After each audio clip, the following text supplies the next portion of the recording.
Официально განაცხადა, რომ რუსეთი თავის მოქალაქეებს, ეთნიკურად სომხებს დაიცავს აფხაზეთში. Применение насилия в отношении граждан Абхазии и России армянской национальности.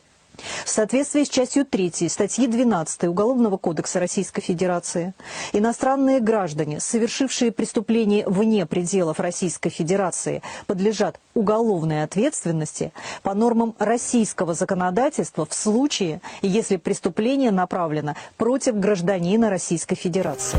და უმალ გააგზავნეს გამომძიებლები, რომლებმაც დაადგინეს ამ პიროვნებები, ვინ იყვნენ ეს პიროვნებები, რომლებიც ესე საუბრობდნენ.